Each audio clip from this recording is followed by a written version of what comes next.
लोकसभा।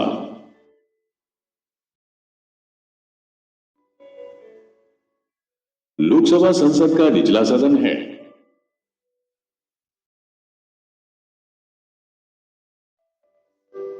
इसे जनता का सदन भी कहा जाता है क्योंकि हमारे देश की जनता इसके सदस्यों को सीधे चुनती है।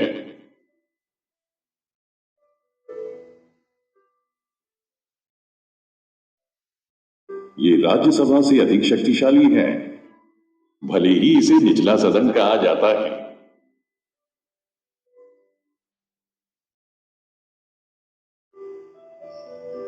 संरचना।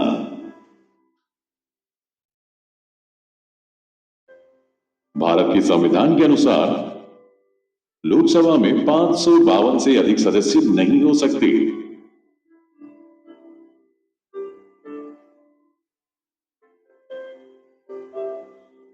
लोकसभा में राज्यों और केंद्र शासित प्रदेशों को आवंटित सीटें उनकी संबंधित जनसंख्या के आधार पर होती हैं।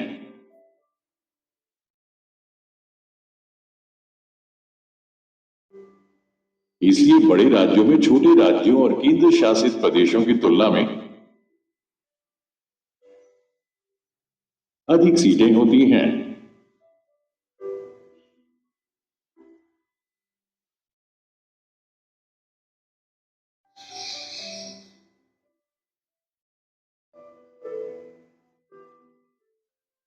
केंद्र शासित प्रदेशों के प्रतिनिधियों की संख्या 20 से अधिक नहीं हो सकती।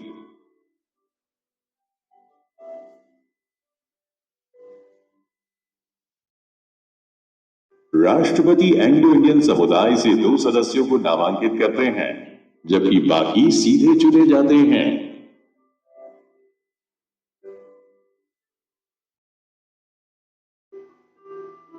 अवधि।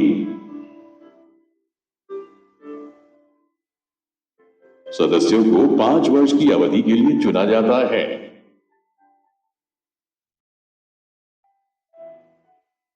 यदि सत्ता में रहने वाली पार्टी अपना बहुमत खो देती है तो राष्ट्रपति लोकसभा को उसके कार्यकाल से पहले भी भंग कर सकता है। लोकसभा का कार्यकाल 1 वर्ष के लिए बढ़ाया जा सकता है।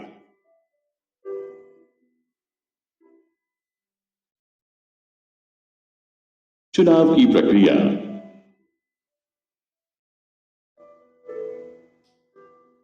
लोकसभा के सदस्य आम चुनाव के दौरान चुने जाते हैं।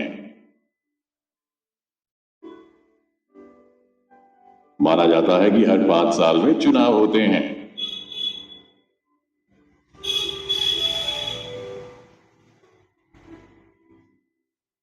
पूरे देश को निर्वाचन क्षेत्रों में विभाजित किया गया है।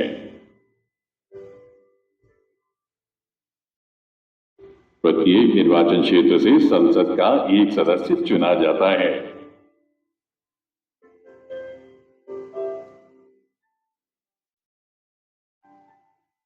प्रत्येक वयस्क अर्थात 18 वर्ष से अधिक आयु के व्यक्ति को वोट देने का अधिकार है।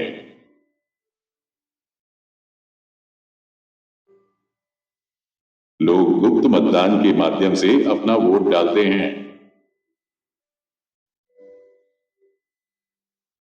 इसका मतलब ये है कि किसी को पता नहीं चलेगा कि दूसरे व्यक्ति ने किसे वोट दिया है। यह एक राज है।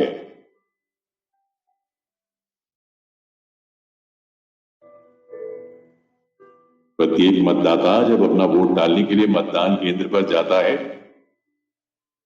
तो उसे एक बड़ा मतपत्र मिलता है।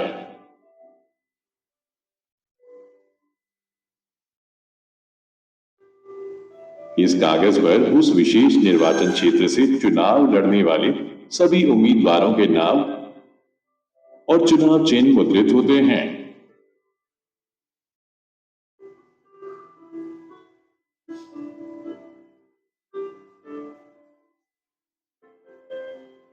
मतदाता जिस उम्मीदवार को चुनता है उसके नाम और चुनाव चिन्ह पर मोहर लगाता है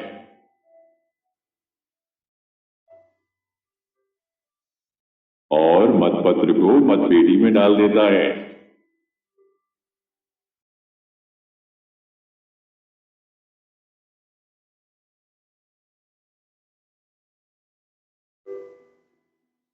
आजकल कुछ निर्वाचन क्षेत्रों में हमारे पास इलेक्ट्रॉनिक वोटिंग मशीनें भी हैं।